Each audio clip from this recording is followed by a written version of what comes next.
আহ, একটা গল্প বলতে চাইতেছি। এই গল্পটা আসলে সবার উদ্দেশ্যে। এই গল্পটা হলো গান নিয়ে। আহ, এক ধরনের গান এখন এখানে সবাই শুনে, সেটা হচ্ছে রেগে মিউজিক। আমি এই রেগে মিউজিকটা খুব ভালো মতো শুনি, মানে খুব ভালো লাগে আমার। ঠিক এই মুহূর্তে জার্মান রেডিওতে একটা গান বাজতেছে, আমার খুব ফেভারিট একটা গান, in the middle of the night.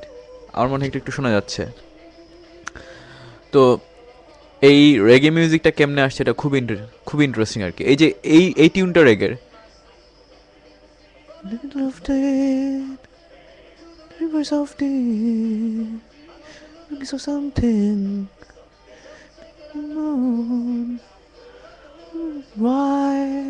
ইয়া, এটা রেগে টিউনের।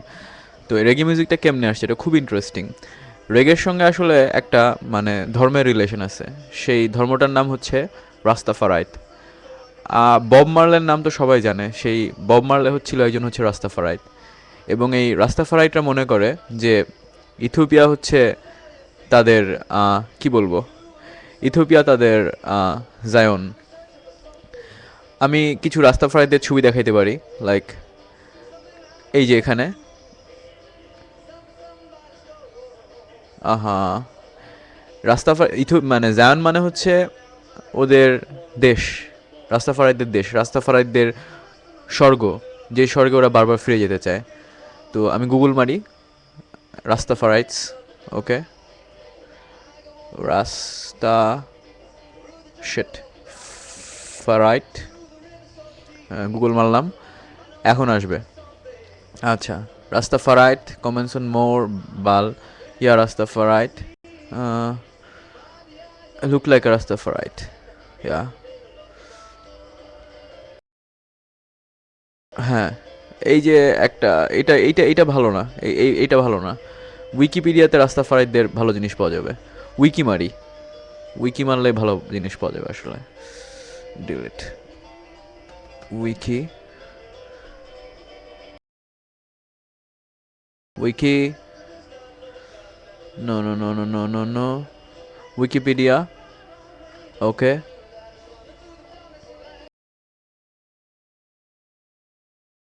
In the middle of the night, walking in my dream, dreaming of the... আমি জাস্ট টাইম কাটাচ্ছি, এটা এমন কিছু না। রাস্তাফারিজম, ইয়া, রাস্তাফারিজম, ইয়া।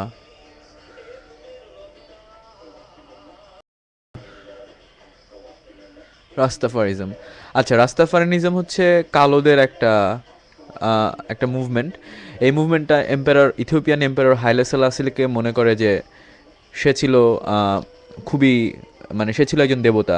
জাপানিরা যেমন সম্রাট হিরোহিতোকে দেবতা মনে করে, রাস্তাফারাইটরা হাইলে সেলাসিকে তেমন দেবতা মনে করে।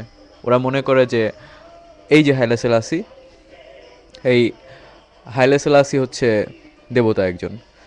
এই হাইলে সেলাসি দেবতা ঠিক না, দেবতার অবতার একজন। সেই হাইলে সেলাসি এসে উদ্ধার করছিল সবাইকে, কিন্তু তারপরে ইটালিয়ানরা এসে সেটা দখল করার পরে। এবং ইন্টারেস্টিং ব্যাপার হচ্ছে যে এই যে অবতারটা, এরা কিন্তু মানে ইনি কিন্তু এই সময়েরই, খুব আগের কিছু না। তো এরা বাইবেলের সমস্ত টার্মকে নিজেদের মতো করে ইউজ করে, লাইক ব্যাবিলন। ব্যাবিলন মানে হচ্ছে এদের কাছে বর্তমান সিভিলাইজেশন। এই সিভিলাইজেশনকে তারা মনে করে জঘন্য। এই সিভিলাইজেশন না বললে ঠিক বলা উচিত যে সিস্টেম, এই সিস্টেমটা হচ্ছে ব্যাবিলন। আর ওদের জায়ান হচ্ছে ইথিওপিয়া। যেমন ইহুদিদের জায়ান হচ্ছে ওরা এখন প্যালেস্টাইনে যা যা করতেছে স্টুবিডের মতো, সেটা ইয়েরুজালেম বা যাই হোক।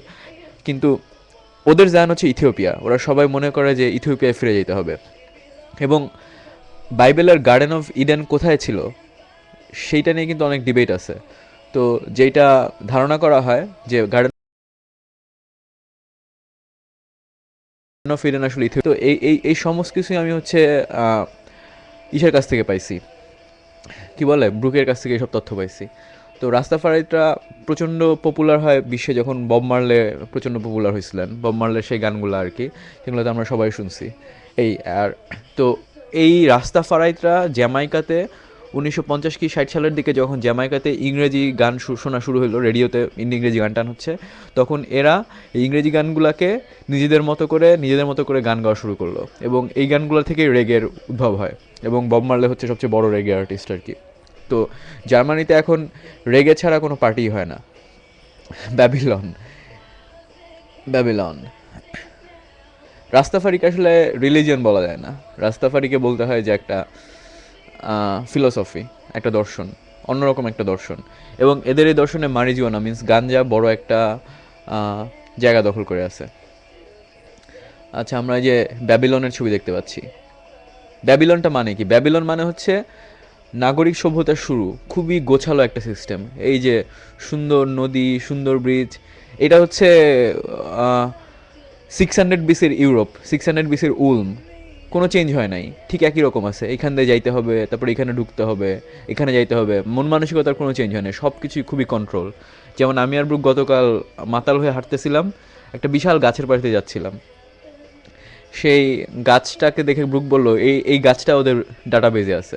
তো যেই জিনিস ডাটাবেজে থাকে দ্যাট মিন্স সেই জিনিসকে খুব যত্ন করে ওরা কন্ট্রোল করে। দেখা যাবে খুব যত্ন করে একটা জঙ্গল বানাইছে, জঙ্গলের পরেই দেখা যাবে যে মানে জঙ্গলটা দেখলেই বোঝা যায় যে সব কিছু খুব যত্ন করে বানানো আর কি, জাস্ট ইচ্ছা করে রাখা একটা, মানে খুবই অদ্ভুত একটা ব্যাপার। এই হচ্ছে ব্যাবিলন। এই ফুল এই এই ব্যাবিলন, ইউরোপ হচ্ছে এখন একটা ব্যাবিলন, ঠিক আছে? এই হলো আর কি। তো এই আর কি ঘটনা। তো যাই হোক, পরে আরও একটা কথা বলবো রেগে নিয়ে, ব্রুক আসুক তারপর।